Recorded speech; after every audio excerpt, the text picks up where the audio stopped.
redeemed, rehabilitated, and real entertaining. This is the Carl Jackson Podcast. Hello and welcome to today's edition of the Carl Jackson Show podcast, your daily dose of objective truth in a world of confusion and lies. Please subscribe to the podcast wherever you go to get your podcast. We're on Apple, Google, Spotify, YouTube, and Rumble. If you go to YouTube and Rumble, please, again, subscribe, click the rate and review button. Give us a 5 there. We would appreciate that. It'll help us move up the charts. More people will be exposed to the Carl Jackson Show. We would certainly appreciate that. All things social media, Instagram, Twitter, Facebook, you name it, at the Carl Jackson Show is where you can go to find me. All right, guys, here's what I want to talk about today. I'm going to be talking about the UN is planning to seize global emergency powers from actually countries all around the world, or all countries that are associated with the UN, and that includes the United States. And Joe Biden is going to let them do it with all of the crime, the Biden crime family, corrupting the FBI, the DOJ, cocaine gate, and everything else. The Biden family is also selling out the United States to the UN, and I want to talk about that. So that's coming up next on this edition of the Carl Jackson Show podcast. Please stay tuned for some quick program messaging, and we'll be right back. All right, guys, welcome back. A couple of, let me give you Jackson's 5, and then I want to get into this. It's called our, quote unquote, our common agenda at the UN, and tell you what it's about and how the Biden administration is selling us out to that. It's absolutely insane.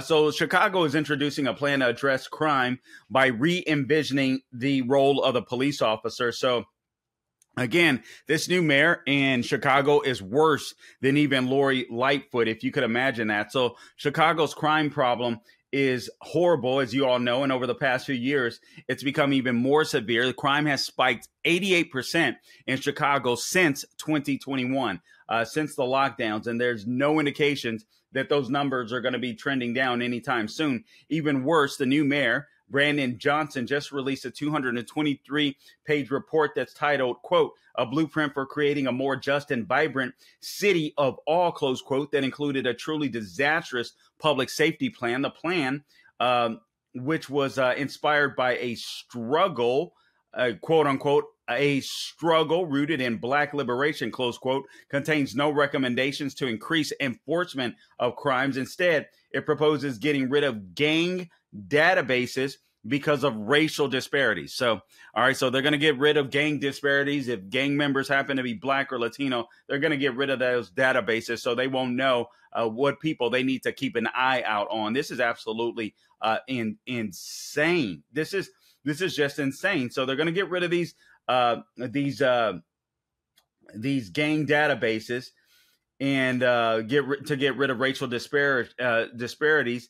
And it's going to be, they're going to be issuing an acknowledgement of harm toward Black and Hispanic residents of the city by, quote, re-envisioning the role of a police officer, close quote, and providing mental health services rather than actual safety in communities that are, quote unquote, over police. All right. So Chicago is going to get even worse. Leave. If you have a modicum of common sense, I would absolutely leave. For those of you that stay, I don't feel sorry for you. You guys voted out the worst mayor in the United States, only to replace her with an even worse mayor. I'm sorry, Chicago. You get exactly what you deserve. You have just voted for the destruction, the total destruction of your city. The White House refuses, in another headline, refuses to promote military based on merit. They'd rather use DEI, race and gender quotas. Joe Biden's administration is fighting back against a new provision in the annual defense spending bill that will require military promotions to be based solely on merit. That is a shame. Rather than considering race or gender. The White House would require military promotions to be based solely on merit rather than considering the race or gender. I just reread that. The White House responded to the proposed NDAA in a statement outlining a number of provisions the administration opposed, from the potential creation of a Space Force National Guard to the attempt to roll back some of the diversity, equity, and inclusion policies that Biden had enacted at the beginning of his presidency. Representative Jim Banks called the White House's rebuff of the provision Other provisions he wrote, both the merit clause and the clauses repealing Biden's ZEI initiatives, a quote, badge of honor, close quote, adding, quote, wokeness is a cancer that will destroy our military from the inside out if we don't stop it. Yeah, I mean, I know the left wants to use the military as a social experiment. This stuff has to stop. China is a real threat, and they are on the march. And we don't need a woke military. We need a strong military. We don't have that under the Biden administration. It's absolutely insane where we're headed with this administration in the White House. Cocaine Gate is still around. Questions continue to swirl about that. I think we all know who did it. But obviously, the Biden administration isn't going to give up the ghost, particularly since on July 26th, Hunter Biden is headed to court and his plea deal could be revoked. I wish it would be, quite frankly. So Justice Sonia Sotomayor, she's been selling us out. She uses her staff to ask other institutions, colleges, so on, etc., public institutions, to buy her book. So she's been able to amass $3.7 or $3.9 million of her own as a result of using her staff to tell institutions to buy her book, because there's no way anybody would buy it otherwise. So I'm sure the left won't be outraged about that, to know that she's using her position to become a multi-millionaire by having institutions buy books that normal people wouldn't, quite frankly. So that's absolutely astounding to me. You guys heard the news of this lady switched parties in the Democrat Party. A state representative, a black woman, switched parties yesterday to become she went from Democrat to Republican. Misha Maynor. I talked about that on the Officer Tatum show. Then, and just another quick hit, Ron DeSantis, Governor Ron DeSantis out here, which I really do appreciate, has just vetoed a couple of woke bills, ironically, by the GOP legislature. They wanted to go a little softer on crime. He vetoed those bills. I'll be talking about that tonight on the Officer Tatum show. All right, now, let's get into this. The UN is planning to seize global emergency powers with Biden support.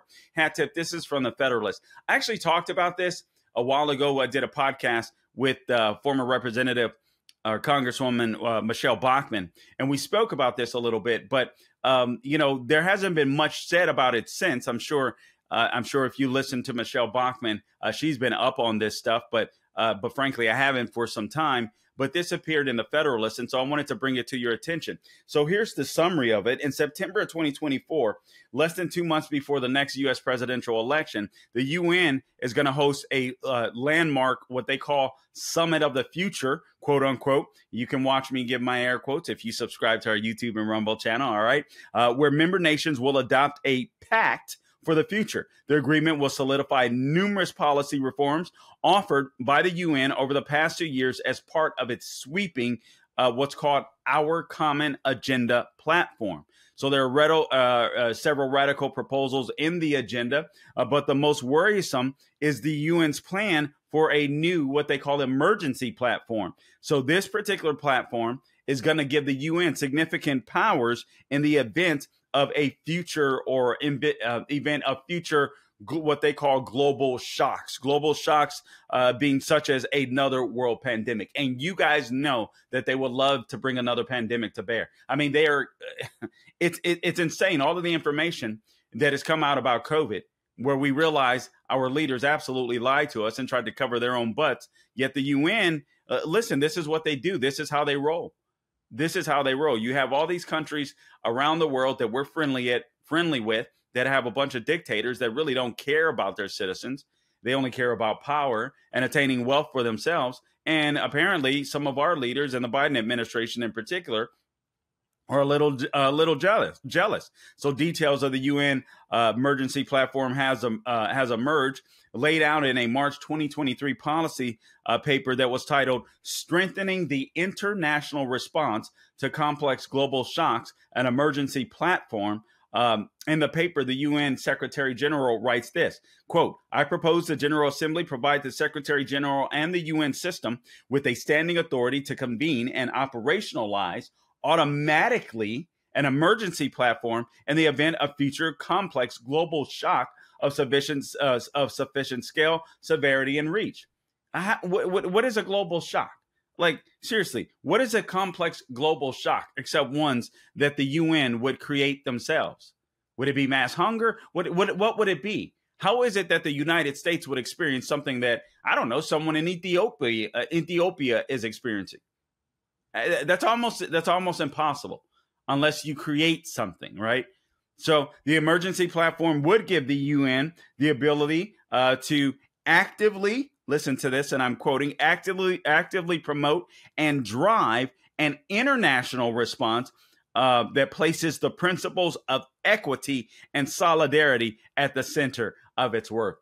Equity. In other words, what the UN wants to do is redistribute wealth. So they want Western nations to be a part of this our common agenda deal, because they essentially want to redistribute wealth. Their countries are poor and mostly crap countries, and the reason being is because they don't subscribe to freedom. They don't let their people thrive. They want to control their people. They want to control the resources, and they want to make all of the money. So since America is a place of freedom, even though it's getting tougher and tougher with Democrat rule in the United States of America, I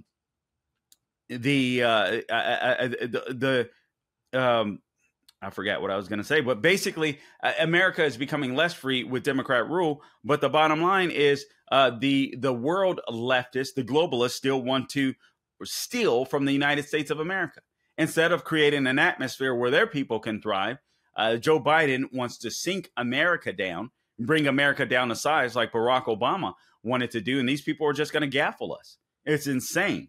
The UN would bring together what they call, quote, stakeholders of the world, and stakeholders, not stockholders. Remember, stakeholders like the World Economic Forum and Klaus Schwab talked about, but they would bring together stakeholders.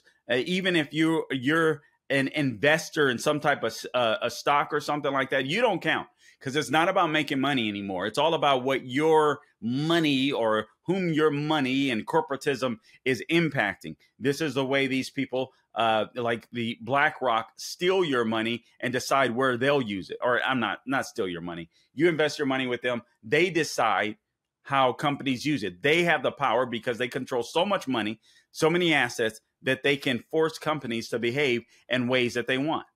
It's absolutely insane. I should have asked you to get that audio clip, Gabe. I totally slacked on that. But oh well. But that is Klaus Schwab. That's what he wants. But the UN would bring together, again, these stakeholders of the world, including academics. Look at our woke college campuses, governments, private sector actors, and international financial institutions such as BlackRock, to ensure there is unified global response to the crisis. I mean, just look at how our college institutions are being brainwashed.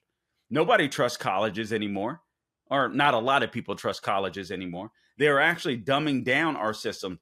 It seems to me that students go to college to become less wise nowadays. You can be the smartest of the smart, but you go there and get brainwashed. And you, instead of thinking critically, you're forced to think as a group, as a part of a group. And it's absolutely insane. But this story gets even worse with this our common agenda that Biden is placing us into. As difficult as it might be to believe the Federalist rights, the story gets even worse. Although the duration of the emergency platform would initially be set for a, quote, finite period, close quote, at the end of that period, and I'm quoting again, the Secretary General of the UN could extend the work of an emergency platform if required. This according to the UN's own policy proposal. So the Secretary General of the UN, so say we had COVID lockdowns here, say that we had a, Biden in place like he is now, and even he wanted to give up on those at some point, and the UN would say, no, it's not time, and Biden would say, okay.